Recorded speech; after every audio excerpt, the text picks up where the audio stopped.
Isa sa dahilan kung bakit napakahirap gumawa ng content dito sa Poland about sa interview o sa pagtatanong-tanong ay ang language, guys. Iba ang language dito. Karamihan ng mga lokal na tao dito or yung matatanda ay hindi nakakapagsalita ng English at ayaw din nilang mag-adjust.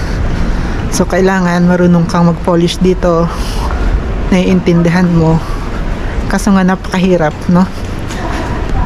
Pangalawa ay ang culture nila dito ay napaka-sensitive. So hindi mo sila pwedeng pilitin kung ayaw nila. So irespeto na lang natin, no? Kaya madalas ang nakikita nyo sa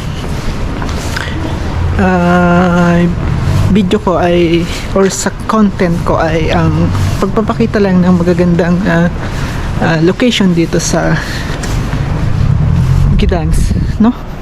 Or sa iba't ibang part ng Poland. So ayun, para maging aware din kayo, kaya hindi rin madaling mag-interview dito ng mga tao, lalo na hindi naman ako expert sa mga European.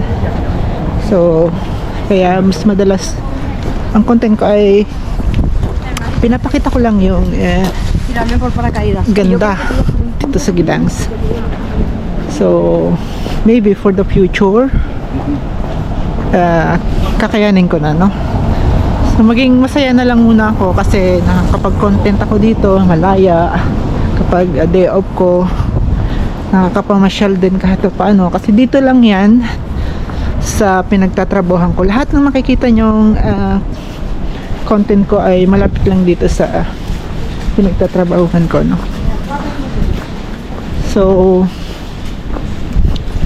kung ano man yung content ko, masaya na muna ako dito, no?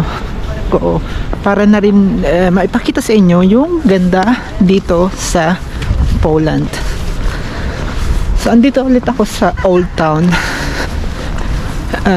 Lumabas na ako ng mall para makapag lakad-lakad kasi umaambon. Alam nyo guys, ang maganda rin naman talaga dito sa Poland kahit papaano. Ang problema lang talaga dito ay napakababa ng sahod. Kaya yung ibang mga kababayan ay nagra-run away or ginagawa nilang stepping stone itong Poland. Kasi nga lalo na kung may pamilya ka sa Pilipinas, mahirap magtagal dito. Kasi yung batas nila ay pantay-pantay yung sahod. Hindi tumataas talaga, hindi rin ganun kababa. Laging average lang. Kaya ako ay nagpapasalamat na lang muna kasi legal naman ako dito. Kumbaga yung status ng papel ko ay pang lokal. Kaya naging masaya na rin ako. Kaya naman kaya yung ibang nagtatanong kung bakit andito pa rin ako, syempre guys, hindi madali. Kahit nasa European tayo o nasa Central Europe ako, hindi ganoon kadaling mag move. So kailangan kong mag tiis. Hindi madaling mag-apply sa ibang part ng European, lalo na sa mga migrant, no? Lalo na ngayon, nagpalit na naman yung batas nila. Pahirap ng pahirap kasi maraming mga migrant na nakakagawa ng violation.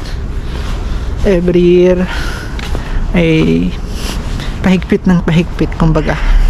Kaya yung ibang mga kabayan natin ay nahihirapan na silang pumunta dito.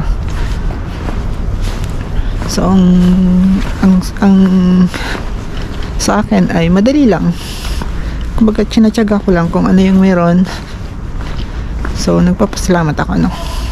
So dito lang to sa Gdańsk, sa Old Town. Hindi naman ako